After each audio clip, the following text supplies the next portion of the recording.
when the problem presents itself to you in a conscious way, by then it has been moving along, it has been expanding and growing for some time. Are you hearing this? And during every bit of the expansion of what you are now much later concluding is the problem, there has been an equal and proportionate solution that has been brewing as well in what we are calling the vortex of creation. So when you know what you don't want, the larger part of you knows what you do want. And by the time you are able to pronounce your question or pronounce your problem, we promise you the solution or the answer has already been actualized and is waiting for you vibrationally just to flip that little button and get tuned into the frequency where the answer can be heard by you. You understand how it works? We so want you to get it that when you know what you don't want, the answer to what you do want is already amassed in this vortex of creation. This vortex of creation where law of attraction assembles all cooperative components. The question that this workshop wants to help you uncover for yourself is, are you a cooperative component or not? Are you allowing yourself to be assembled with all of the cooperative components so that you get to have the manifestation? Can you feel your way into cooperation, or do you have to see your way into cooperation? That's really the big question that we want to uncover and highlight and amplify until you really get it here today. We want you to feel the power of your questions and the power of your situations and issues and problems. But more than that, we want you to take the bounce that awareness of that problem gives you, the bounce. We want you to try to feel your way forward into this vortex of creation where the solution already exists. Did we convince you that there is a vortex of creation? And do you accept that you are vibrational beings? Because that is the basis of the understanding of this gathering. You have to accept that you are vibration first and foremost. You are so good at your physical translation, and this reality that you call real life reality is so vivid with all that you can see and hear and smell and taste and feel about it. In other words, it's vivid, and we know it's intoxicating. We know it's addictive. We know it's compelling. We know that it's enticing. We know that in most cases it has your full attention. But we want to make a very strong point at the beginning here today that if you're tuned to see so vividly only what you can translate through your physical senses, and if you are unwilling to try to understand what's going on over here in this vortex of creation, we get why reality is more interesting to you than vibrational reality. Because reality has manifested, meaning you can see it, hear it, smell it, taste it, touch it. But we want you to understand that you have the ability to see what's going on over here in this vibrational reality.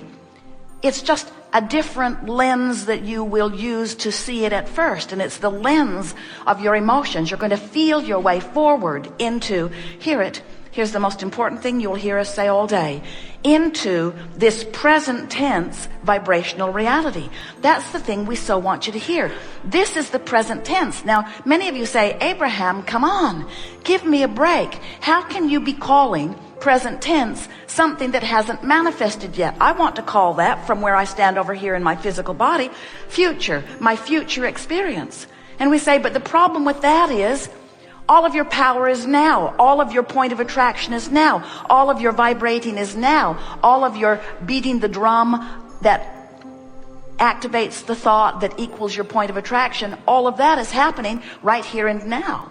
So if you are offering a vibration about what you're observing, you're holding yourself apart from the expanded you that has already taken form in this vortex of creation. We know it's a little mind twisting that happens as we try to convey to you the wholeness of who you are. We know that it's not easy to wrap your thoughts around things that you can't see, but we also know you are vibrational beings and have been from the moment you set forth into this physical body. There has been a vibrational relationship going on between you and you, between the non-physical you who remains in non-physical, even though the physical you is here. There has been a vibrational relationship going on between you and you as long as you have been here in this physical body. And that relationship between you and you is evidenced to you by the emotions that you feel. What we want you to hear us say, the meaning that we want you to collect from this conversation is that the emotions that you feel are your vibrational indicators of the blending or the resisting between you and you. And as you allow yourself to feel your way into alignment with who you are, as you tune that frequency, we promise you it will broadcast in a way that you can hear it. It will broadcast in a way that you can see it. It must manifest. It will come into full view for you in powerful ways if you will allow yourself to be a vibrational match to what is present tense from our point of view.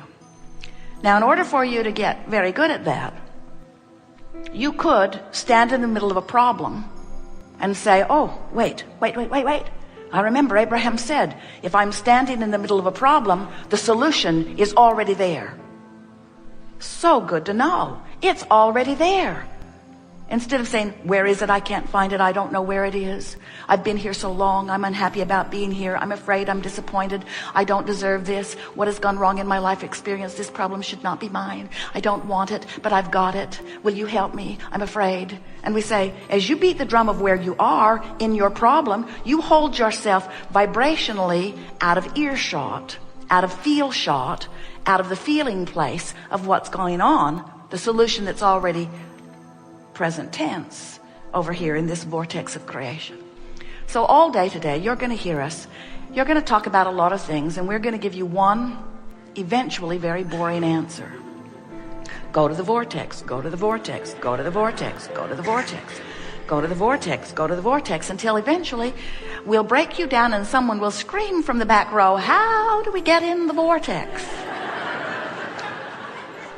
And we want you to understand that the vortex is a vibrational state of being that you feel your way to. And the way you go to the vortex is by reaching for the feeling of what the vortex feels like. So we're just going to tell you what the vortex feels like.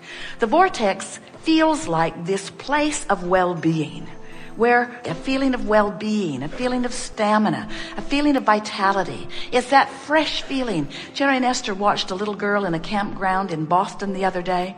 She was running alongside her big sister who was on a bicycle, and this little girl, 3-4 years old maybe, her ponytail bouncing and her little shoes lighting up with every step she took.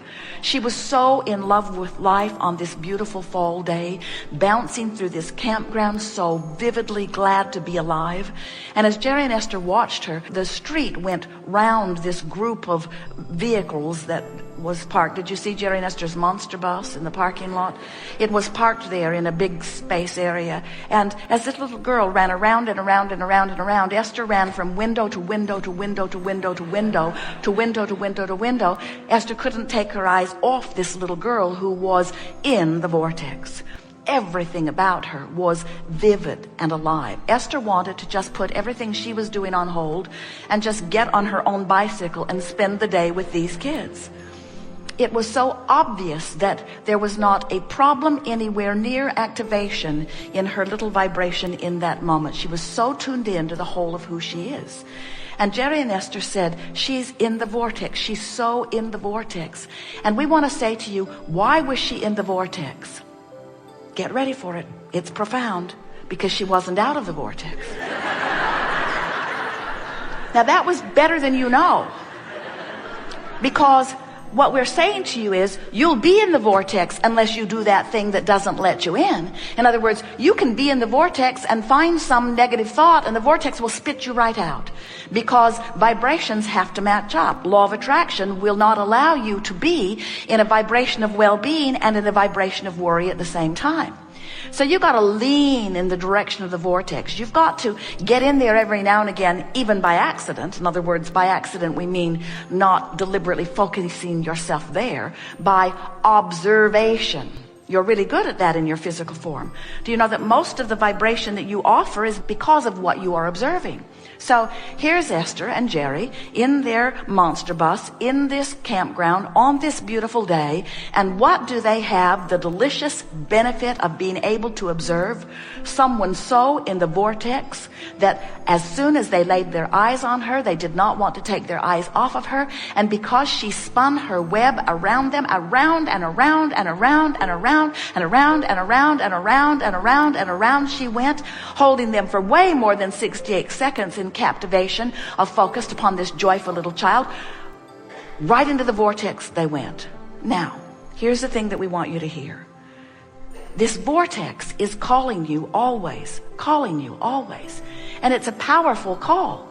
You have to do some really strident, often chronic thought that holds you out of the vortex for the vortex to not take you in. Do you know where the doorway to this vortex is on this emotional scale that we've been talking to you about?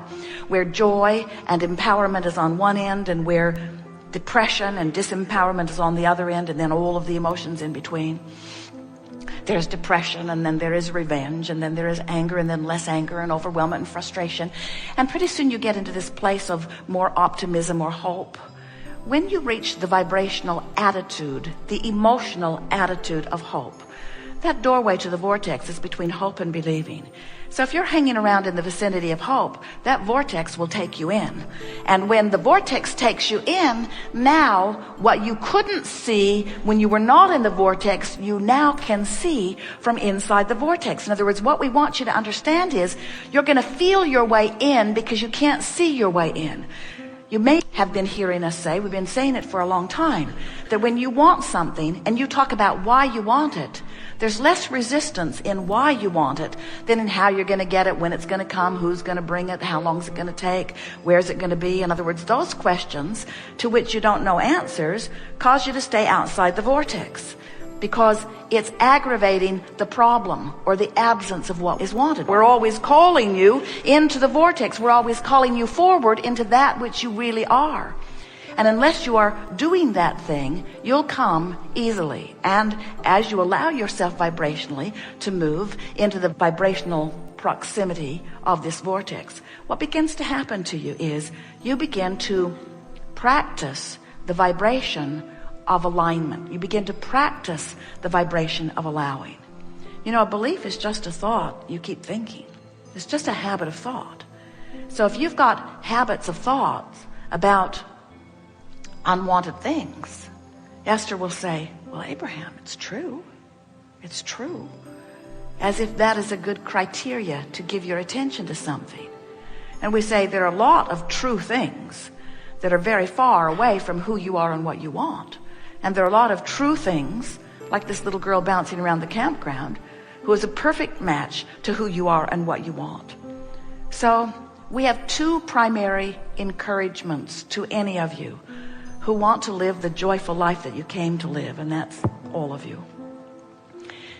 The first is, understand the existence of this vibrational reality and accept it as present tense, and do your best to move in the direction of it with every thought, word, and action. The second is, if you will look for things to appreciate where you are, become a better selective sifter. Decide that you're going to tune yourself to the frequency of all that you have become. And that's the thing that we really want you to understand. This is the thing that sometimes is hard to understand. Your life is causing you to expand. And the only thing that will ever cause you to have negative emotion is you not taking the expansion. You are expanding beings, and the only reason that you ever feel negative emotion of any kind ever, the only reason you ever feel negative emotion is because you've moved and become something that you, in your moment of negative emotion, are not allowing yourself to be.